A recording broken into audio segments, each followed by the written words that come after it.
ఉద్యోగాలని 100 రోజుల్లో ఏ విధంగా పారదర్శకంగా జగన్మోహన్ రెడ్డి గారు రిక్రూట్ చేసి ఎంత న్యాయంగా చేసి అందరితో శభాష్ అనిపించుకున్నారో మీరు చూశారు. ఈరోజు లోకేష్ 16,000 ఉద్యోగాలకు పెట్టిన డిఎస్సి కూడా సక్రమంగా పెట్టలేక ఈరోజు పేపర్ లీకేజ్ చేయడమే కాకుండా 420 జీవో నంబర్ 47 తీసుకొచ్చి ఈరోజు బ్యాక్ ఆట ఆడే వాళ్ళు స్పోర్ట్స్ కోటా కింద ఉద్యోగాలు ఇచ్చారంటే ఎంత సిగ్గుచోట ఒకసారి చూసుకోండి. అలాంటి నారా లోకేష్ వెంటనే రాజీనామా చేయాలని డిమాండ్ చేస్తున్నాం. అలాగే ఈ మెగా డిఎస్సి మీద సిబిఐ విచారణ జరిపించాలని కూడా డిమాండ్ చేస్తున్నాం.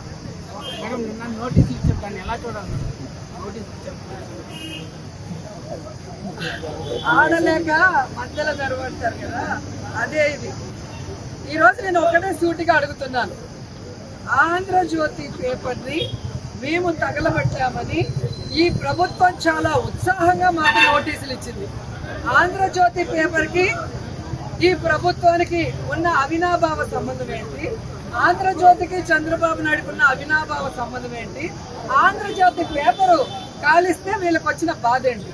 నేను పేపర్ కొన్నాక అది నా పేపరు, నేను చదువుకుంటాను, కాల్చుకుంటాను, మసిగుడ్డగా వాడుకుంటాను, లేదా కబోర్డ్లో వేసుకుంటాను, నా ఇష్టం. దానివల్ల ఎవరి నెత్తిన వేసాం కాల్చి? సాక్షి బిల్డింగ్లు బాగుపడతారు, సాక్షి ఆఫీస్లో దూరి కంప్యూటర్లు బాగుపడతారు, సాక్షి జర్నలిస్టులు పడతారు, కానీ కేసులు ఉండవు.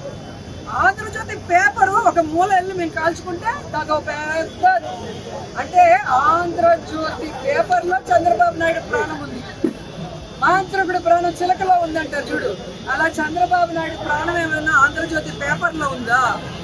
ఆంధ్రజ్యోతిని కాలిస్తే ఈయనందుకు నోటీసులు పంపించడం నాకైతే అర్థం కాదు. ఈ రాష్ట్రంలో ఆడపిల్ల రేప్ చేస్తే కేసు లేదు, ఆడపిల్ల మీద దాడులు చేస్తే కేసులు లేదు. ఈ రాష్ట్రంలో నడి రోడ్లో తలలు బగలు కొడుతుంటే కేసులు ఉండదు. ఈ రాష్ట్రంలో ఏ విధంగా రౌడీజం, గూండాయిజం, రెడ్ బుక్ రాజ్యాంగం అంటూ చేస్తే కేసులు ఉండవు. కానీ ఆంధ్రజ్యోతి పేపర్ని మనం షాప్లో కొనుక్కొని మనం తగలబెట్టుకుంటే పెద్ద కేసు అంట. దీన్ని బట్టి ఈ రాష్ట్ర ప్రజలు ఆలోచించాలి. చంద్రబాబు నాయుడు ప్రభుత్వం ప్రజల కోసం పనిచేస్తుందా, తమ భజన పత్రికల కోసం పనిచేస్తుందా తెలుసుకుంటే అర్థమవుతుంది. నాశనం అయిపోతుందో మనం కళ్ళారా చూస్తున్నాం. ఒకవైపు మీరు చూస్తే ఫీజు రియంబర్స్మెంట్ 7,000 కోట్లకు పైగా బకాయిలు ఉంటే ఇవ్వడు, ఇంకో పక్క స్కూల్ కి పిల్లలకి యూనిఫామ్ ఇవ్వడు, బ్యాగులు ఇవ్వడు, బుక్కులు ఇవ్వడు, నాణ్యమైన అన్నం పెట్టలేడు, ఇంగ్లీష్ మీడియం ఉంటే తీసేస్తాడు, సిబిఎస్ సిలబస్ తీసేస్తాడు, ఐబిఎస్ తీసేస్తాడు. అమ్మఒడి ఇవ్వంటే ఫస్ట్ సంవత్సరం ఇవ్వకుండా ఎగనామం పెట్టాడు, రెండో సంవత్సరం మొన్న 3వ సంవత్సరం అరాకొర, అది కూడా సగం మందికి వేసి సగం మందికి పంగనామాలు పెట్టాడు.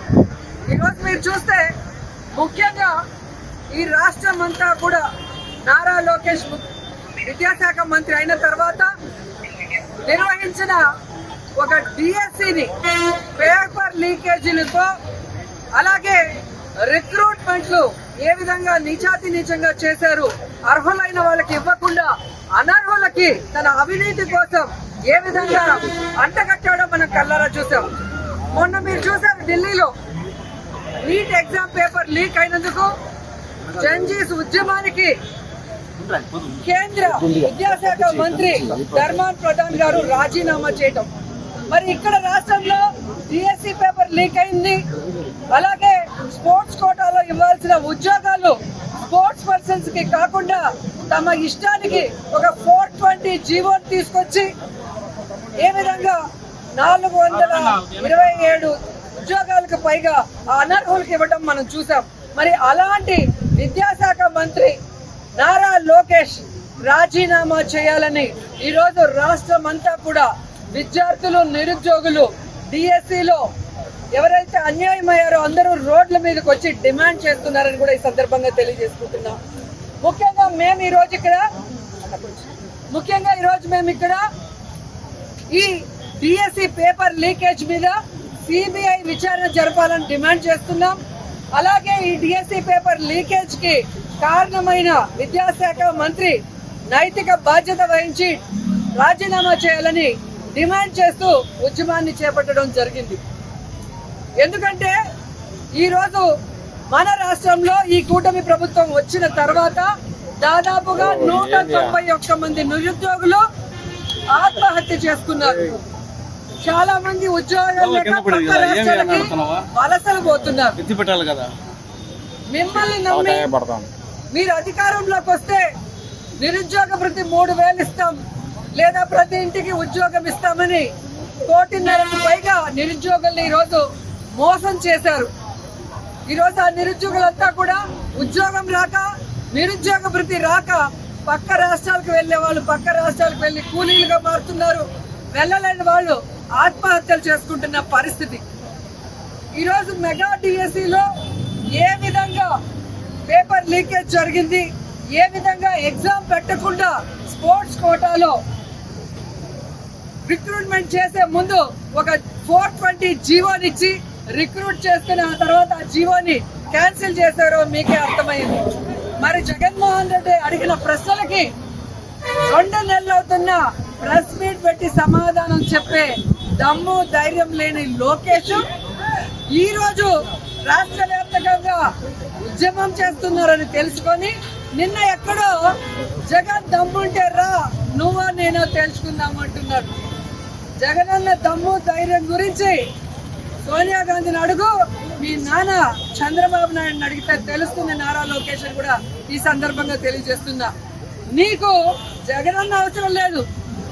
ఈరోజు రాష్ట్ర వ్యాప్తంగా ఏ జిల్లాకు వెళ్ళినా మా నాయకులు కనిపిస్తారు. టైం నువ్వు చెప్పు, ప్లేస్ నువ్వు చెప్పు, ఏ ప్రాంతానికి వస్తావో ఆ ప్రాంత నాయకులు రెడీగా ఉన్నారు.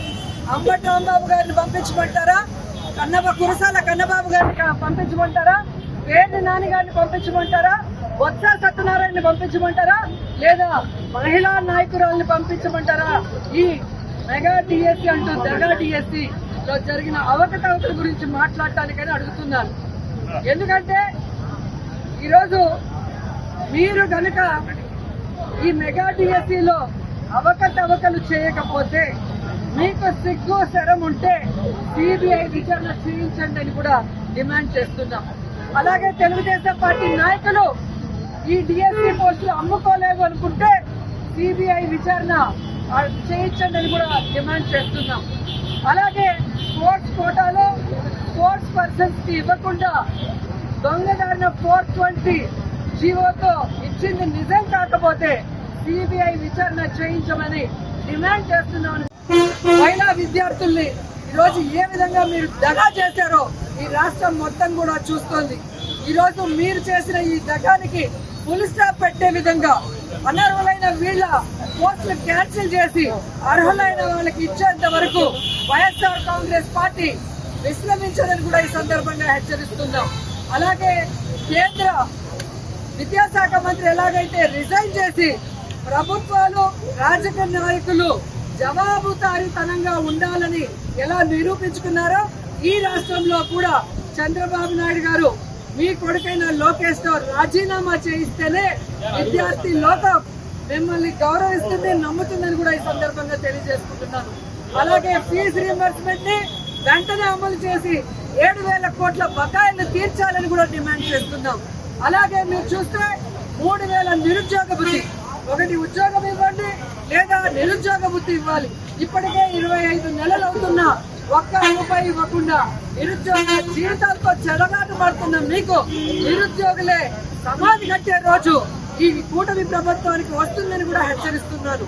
అండ్ ఈ రోజు మీరు రాష్ట్ర వ్యాప్తంగా చూశారు ఏ విధంగా విద్యార్థులు తమకు జరిగిన అన్యాయానికి రోడ్డు మీదకి వచ్చి నిరసన తెలియజేస్తున్నారు. ఆ అన్యాయం జరిగిన వాళ్ళు పిలిపించుకోండి, వాళ్ళతో మాట్లాడండి, వాళ్ళకి న్యాయం చేసే దిశగా అడుగులు వేయండి అని కూడా హెచ్చరిస్తూ ఈ రోజు రాష్ట్రం అంతా కూడా ఈ మెగా డిఎస్సిలో అన్యాయం అయిపోయిన మరి అభ్యర్థులకి అండగా నిలిచిన యువతకి, విద్యార్థులకి, వైఎస్ఆర్సీపీ కుటుంబ సభ్యులందరికీ కూడా పేరు పేరున కృతజ్ఞతలు తెలియజేసుకుంటూ మీకోసం వైఎస్ఆర్ కాంగ్రెస్ పార్టీ జగన్మోహన్ రెడ్డి గారు ఎప్పుడు అండగా ఉంటాడు, ఆయన వెనుక అడుగులు వేయడానికి సైనికులైన మేమందరం కూడా ఎప్పుడు అండగా ఉంటూ మీకు న్యాయం జరిగేంత వరకు పోరాడతామని కూడా ఈ సందర్భంగా తెలియజేసుకుంటున్నాం.